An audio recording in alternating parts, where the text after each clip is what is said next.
gentlemen, I join you today from Washington at a very critical time for the U.S.-India relationship as Prime Minister Modi arrives here for the Quad Summit and a bilateral with President Joe Biden. But the big question, of course, is what will happen on the 5th of November when America goes to vote, and how will it impact the ties between the world's largest democracy and the world's oldest democracy. I'm joined by Dr. Kenneth Winstein, former ambassador and president, CEO of Hudson Institute, currently the Japan chair of the Hudson Institute. Welcome to the show. Also joining me is Elizabeth Threlkeld, senior fellow and director at the South Asia Program Stimson Center. Welcome to the show. Next to her is Dhruva Jaishankar. Everybody knows you back home, Dhruva. And he heads the ORF chapter in the United States of America. And we also have David Tafuri, former foreign affairs advisor to President Obama, joining this show. First things first, the big question on everybody's mind tonight is going to be who's winning the election, so that we can then debate what the impact on India is going to be. So am I going to get everybody to look into the crystal ball and say, who do you think? Well, look, it's going to be very close. We know that. That's one thing we can say for sure. And it seems ever since President Biden stepped out of the race that things are trending more in the Democrats' direction. But I think at the end of the day, President Donald Trump will be reelected on November 5th. As president, and he's got an advantage in the Electoral College, and he's able to reach out to significant parts of the Democratic Party base that are now trending increasingly towards him, whether it being among Hispanics, among African-American males, among Jewish Americans as well.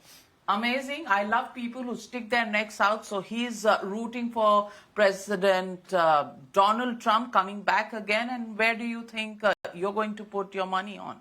Well, I respectfully disagree with my colleague here. The momentum is with Harris, and it's possible that momentum could change.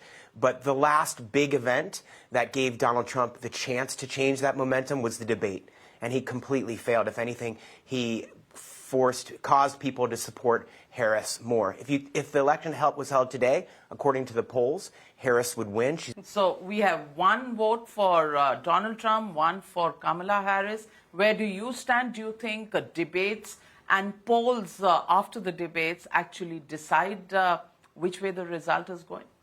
You know, I think what we can see is there is a lot of energy in the election now. There's a lot of attention. There is new questions being asked that had we zoomed back in time a couple of months ago, this would have been a very different conversation. And so seeing that and seeing who does come out to vote really is going to be decisive.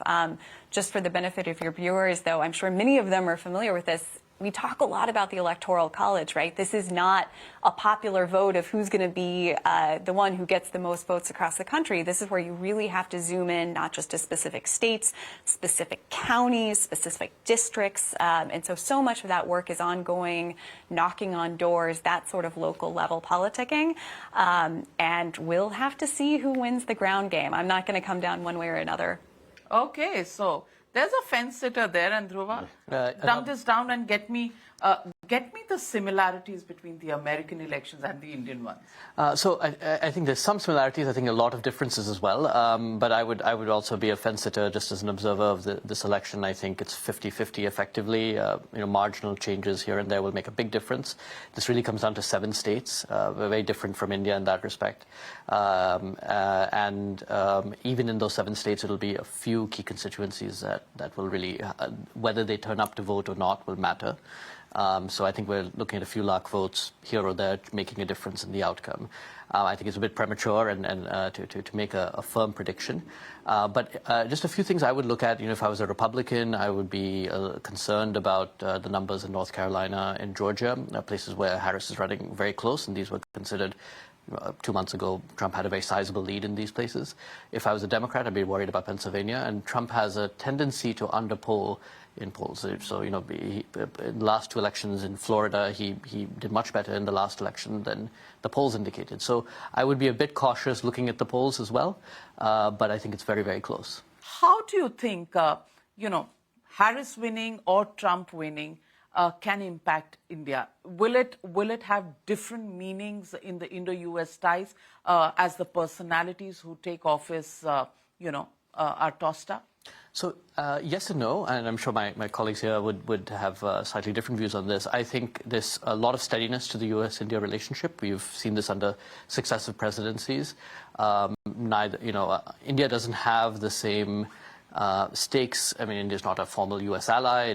It's not concerned about withdrawal of U.S. troops or even military aid being cut or things like that. So I don't think the broader trajectory will change fundamentally. Even with the Quad, it restarted under Donald Trump, and Biden has taken it further. Vice President Harris has participated and engaged with all the Quad countries as well. So I would be sort of optimistic about that. I do think there will be some meaningful changes both ways if Trump is elected or Harris. With Trump, I think we'll have some questions about trade and immigration, and maybe we can get into more detail about that.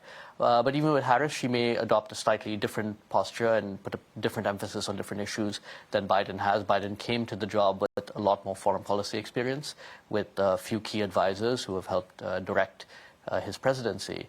And she doesn't have the same experience. So I think we're up for some minor changes, but the overall trajectory won't change. David, let me ask you this one. In real terms, given the fact that Kamala Harris has actually, had a different view of the manner in which she's looked at, let's say, political issues like Kashmir, India's relationship with Russia. These are some of the issues that sometimes come up in the bilateral ties between the two sides. How important are these going to be going forward? And are there going to be different approaches, if it were Donald Trump who would win or Kamala Harris who comes to office? I think there will be different areas of disagreement between the U.S. and India depending on whether it's Harris or Trump who is elected.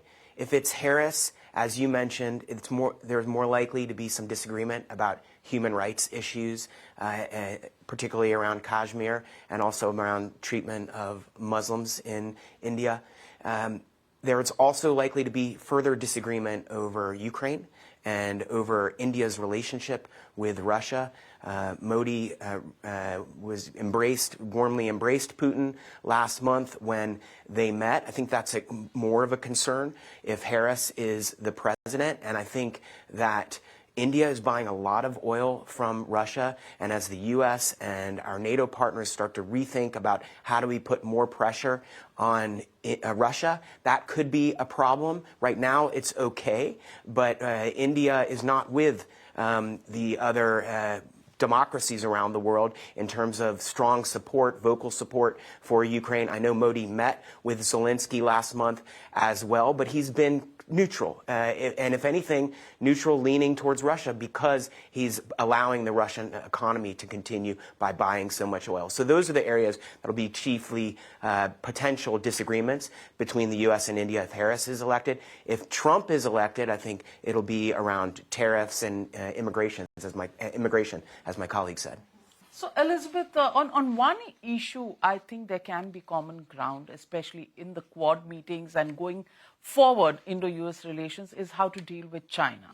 And what do you see, in the short term, in the Quad meeting, what comes out of it, and in the slightly medium term, depending on who wins these elections, are there going to be any calibrations in the approach that India and United States have had on the issue of China? Yeah, I think the China dynamic is so central to many of these conversations that we're having, and both sides do view the China challenge as one of, if not the, definitive foreign policy agenda item in what's come to be known as the Indo-Pacific. Obviously, it was the Trump administration that debuted the Indo-Pacific strategy, and in many ways, the Biden administration has started to carry forward that work, albeit more in consultation and partnership with partners and allies. But as Dhruva mentioned, the Quad was restarted under the Trump administration.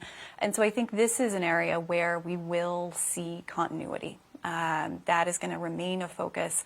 It might be in tone, right? There are differences. And I think the other important thing to recognize here is China gets a vote, not in the U.S. election, but in terms of what happens next. And with the U.S.-India partnership, as much as we talk about the progress that both sides have made over the past 20, 25 years, I think it's actually China's actions that have done just as much, if not more, to bring the two sides together. And so we saw in 2020, obviously, the Galwan incident, which continues.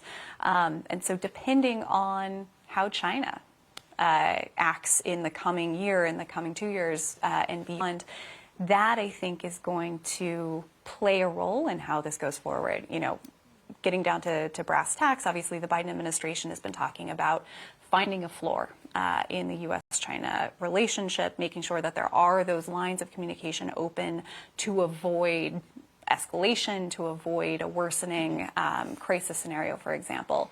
I would imagine a Harris administration would continue that, and perhaps Trump might take a harder line.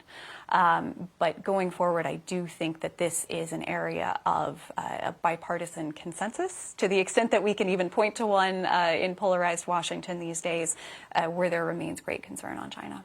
Well, we are very used to polarized matters back home in India. But let me ask you, the question is always stated that with the Democrats, if Kamala Harris were to win, there will be more stability in the Indo-US relations. With Trump, you'll be guessing because he's known to, or at least that's the way his perception goes, that he can change policies, relations at the drop of a hat one fine morning. How do you see that impacting India, and especially, tariffs, which have been, quite central to the engagement with India?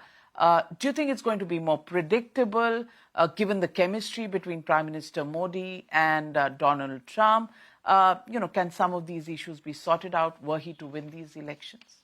Yeah, look, first, I have to challenge your perception of President Trump. I think he is someone who, he's not a policy person. He does tend to think out loud when he's doing policy, and I think that creates, for some people, a tendency to see turbulence when there isn't turbulence, and it creates misperceptions. But I think India has been blessed by the Trump administration. I don't think anyone else would have given Prime Minister Modi the ability to do what he has been able to do in Kashmir without the Trump administration. There was not a word of criticism. And I think if Harris had been president, or if Biden had been president during that time, I think it would have been a much stormier moment in the relationship. To be sure, on trade, absolutely the Trump administration, U.S. Trade Representative Leithizer removed the development trade preferences on India. That obviously, that was something India did not like, but the partnership is deep, it's broad.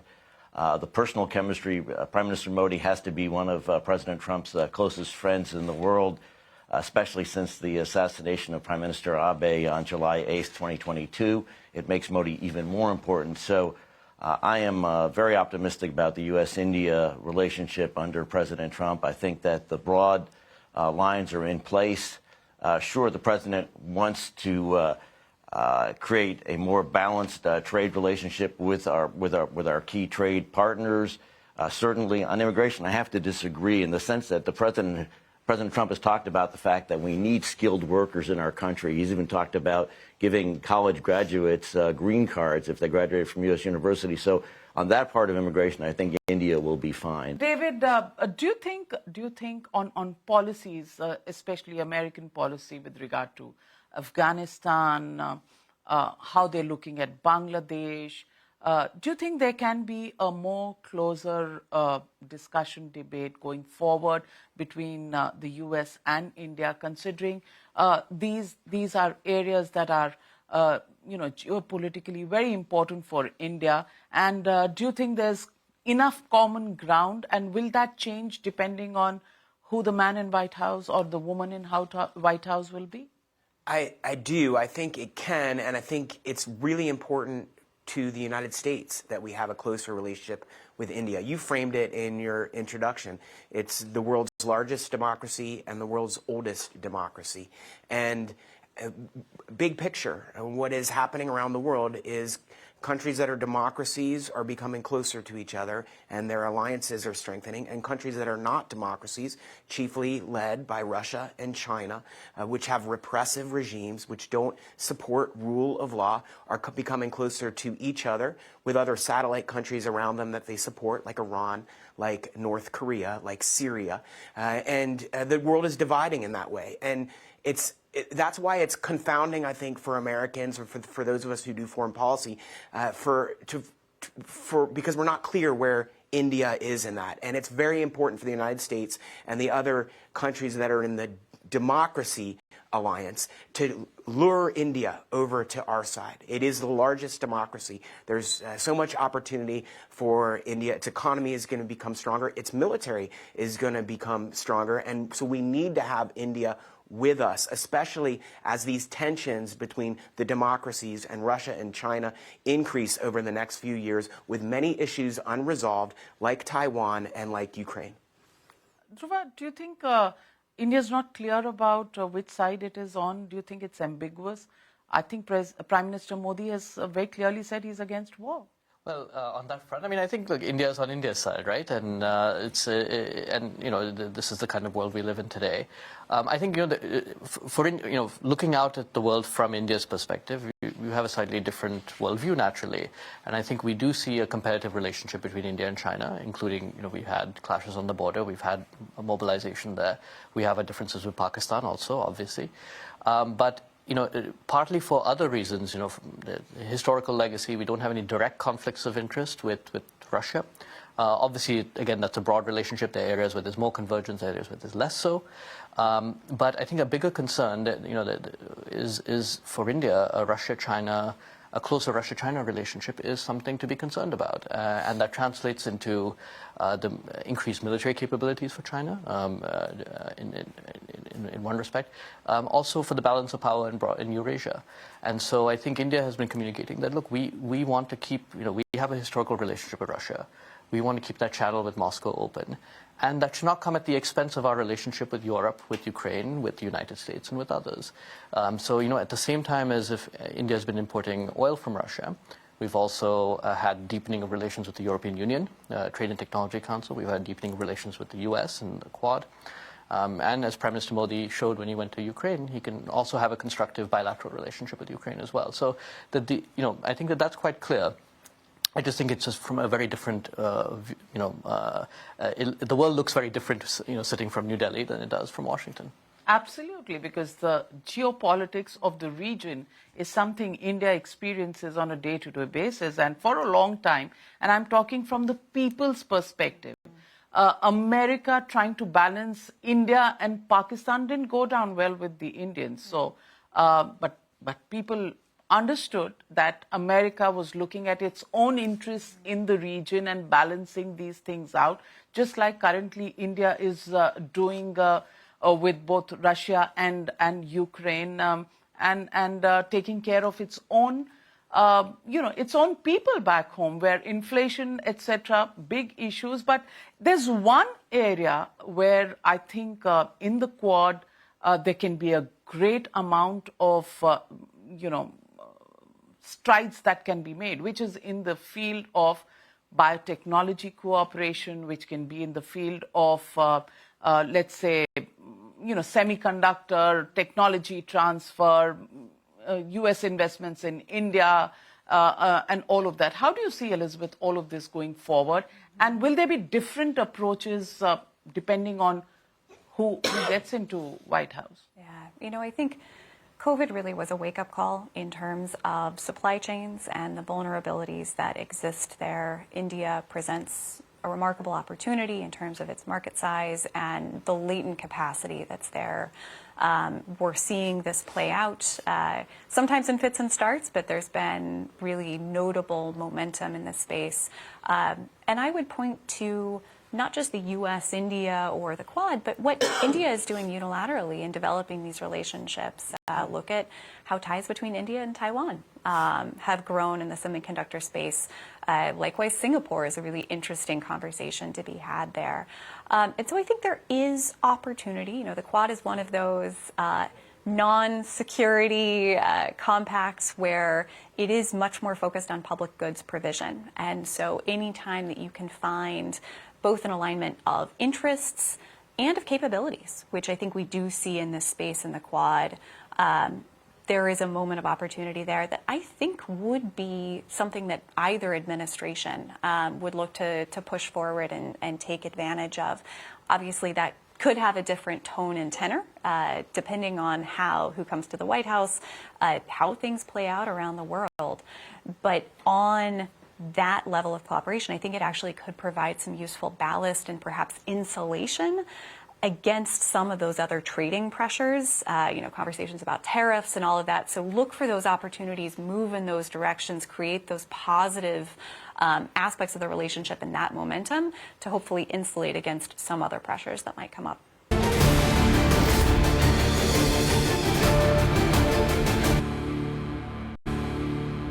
Kenneth, how would you describe Modi and Modi-American relations? Boy, wow. Well, I guess I would describe Modi, he, like Donald Trump, is one of these outside-the-box thinkers who the rules of policy are not set in stone. Just because things have been done traditionally for a long time doesn't mean they're done that way. In my mind, he is a historic figure in India for the change that he has brought.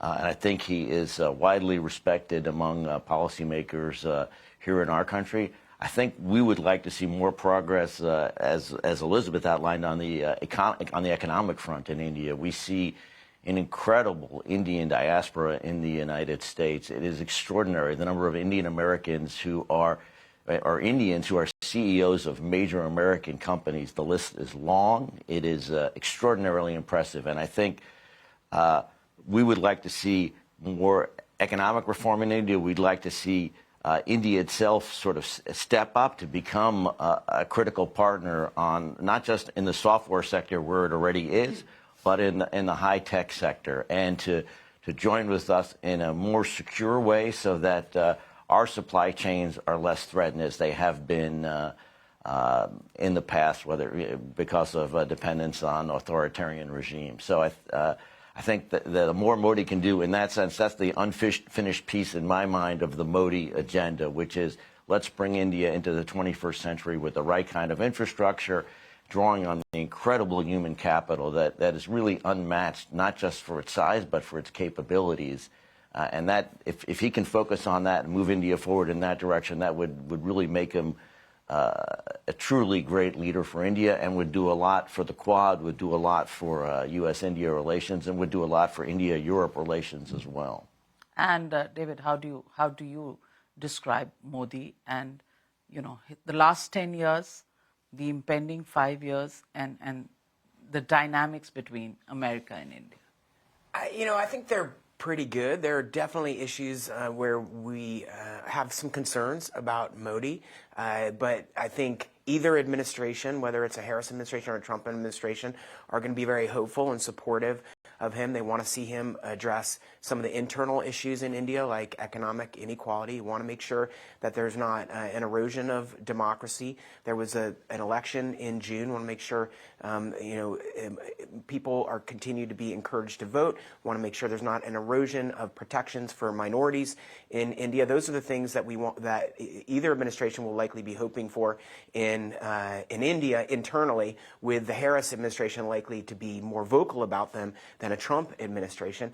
And then principally, we want to see India be a stronger security partner for us. The Quad is one aspect of that. Another is helping us deal with international crises like Ukraine. The issue with what India is doing with Russia, it's not that India is buying Russian oil. It's that it's buying Russian oil above the price cap that most other modern democracies around the world have agreed to. And that's that I do think is going to be an area of concern going forward, especially for a Harris administration that's going to need to be addressed, because if the Harris administration wants to work things out in Ukraine, it's not just a matter of getting more weapons to Ukraine, it's a matter of putting more economic pressure on Russia, and the principally Russian economy is dependent upon oil, and that oil is being bought by China and India. Well, but India has its own position, its own audiences to take care of. And the recent elections in India has actually confirmed the fact that democracy is alive and kicking. Fair elections and fair results have come up. Well, we're hoping to look at the same thing happening in the United States, because that's what binds us together, our democratic values, and the test of time that these values stay, live, and just be alive all the time. Thank you very much, ladies and gentlemen, for joining me on this very interesting discussion. And I hope you will come back and share with us your views when the results are out. Thank you very much.